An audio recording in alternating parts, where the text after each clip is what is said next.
First of all, the situation in Manipur is very worse now. People have to leave their houses. Those people from the Kuki community who used to stay in valley area, they evacuated their houses, and they ran away to places like Delhi, Chennai, Bangalore, many other places, and some even went back to their hilly districts. And people from Maiti community, those who stay in the hilly areas, they are brought back to the valleys. The situation is very worse now. People have to leave their houses, and as we can see, when we look through the map of Manipur, Manipur is a state surrounded by hilly areas. The 90%, 80 to 90% of the areas of Manipur is hilly area, a hilly district, which is mainly stayed by the Kukis, the Nagas, and many others. Or there are many, in Kukis there are many cultures, many religions. In Nagas there are many religions, but mostly Kukis and Nagas used to stay here.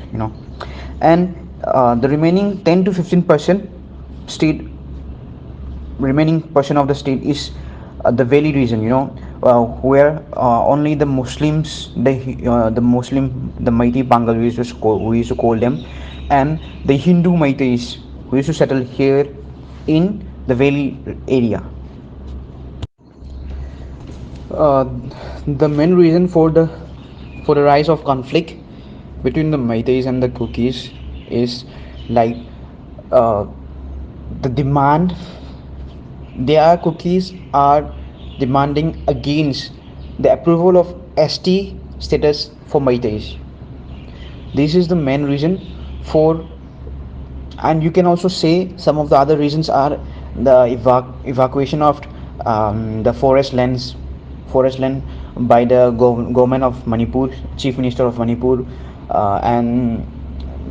and you can say, like, if I have to say some more points, then you see, I don't want to be biased here, but some people says that, because of the because like government has took up very strong initiative to stop the cultivations of poppy plantations, in hilly areas of Manipur.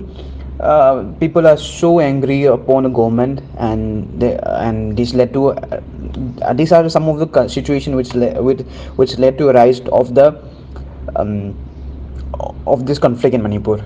First of all, how it started, uh, if a vast number of Kuki communities, they went for a rally. They went for a rally on 3rd of May. Okay, on 3rd of May, and they said it was a peaceful rally. But I will send you a video where it is clearly seen that the rallies was in that particular rally they used AK-47 and many others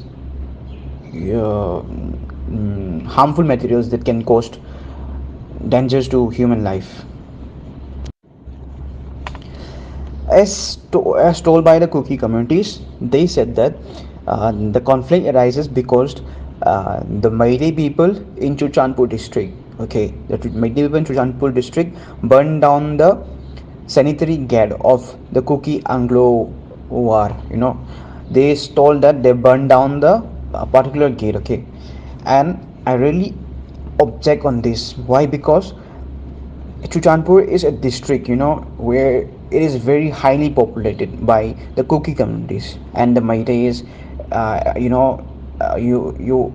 Meitei population is very less, as compared to the Kuki population in Chuchanpur. And how can a less populated, how can a place where the Meitei population is very less, they will go against the Kuki community and burn down their gate and stop them from rally and all? It's very unfair, and I've sent you the videos, and you can check on that particular videos, how you can see there, the gate, how the gate, big huge gate is burned, like it is a small part of the gate burned, and that can be set up by the cookies also. And in my point of view, it's all a pre-planned. pre-planned by the cookies, that because how can they use AK-47 in a peace rally and started burning houses and attack the minorities Meiteis in Chuchanpur district. And on that particular day, the conflict arises from Chuchanpur district, and on evening itself, Chuchanpur, the place where many Meiteis used to stay, on that particular place the conflict started and many houses were burned down in Chuchanpur district. On and on in that same day on 3rd May at night, at Tainopal district, which is the border town of India and Myanmar, a town called name called More.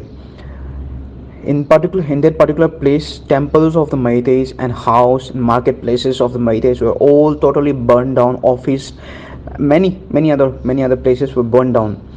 Like let's say around minimum 500 to 600 properties were burned down. I'll send you the proper videos of that also. And even temples, even the temples, my father brother is a press, he is a journalist, and some of the cookies communities, they have even requested my father brother, my uncle, to tell to the public, to tell to the social media that the cookies are not involved in burning the temples, because they are very scared now, like they don't want to take out in this situation between Hindu and Christians, between Hindu and Christian, because they are spreading wrong propaganda in the social media, claiming that Christians are being attacked by the Hindus, in the minority Christians are being attacked. They are playing the victim card, and this false news had spread so vastly that that many places in India where Christianity is being followed vastly, they started protesting that protect the Christians in Manipur, and it is very wrong. It's not against the Christian community, it's not against anything, but what actually is, it is against the illegal militants, those who are coming from Myanmar and settling in many places of Manipur, like in Chuchanpur, in More. That's against them. See, sir, I have gone some like long way, but I did not tell what actually I want to tell.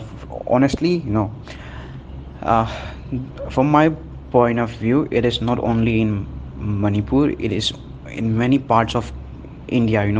The illegal immigrants coming from many different countries. It's causing a lot of problem in every corner of India, and the Christian missionaries brought by the British is like really taking away the Northeast. There is a lot of increase in Christian population in Northeast. And this will take us like the separation of Kashmir, because as you can take example, the separation of Kashmir because of the Muslim populations there. These are some of the examples we can give, like which will take away India from us, which will separate India. Like there is high chances, this is what I want to say. And NRC should be really implemented in Manipur, because and as we have as mentioned, those people who come to Manipur before 1961 will be considered as a real indigenous people of Manipur, whether it is a Kuki, whether it is a Naga, whether it is a Meitei. Those who come to Manipur after 1961 should be considered as illegal immigrants. Only after this there will be a peace in Manipur. And why I am saying this, because I will send you a graph of the Kuki populations in 1901 census and 2011 census. There were only 1% of Kuki populations in Manipur on that particular time in 1901, where now you can see there is huge increase in 27 to 28%. Now the Kuki population has rises to 29 to 30%, which is a huge increase.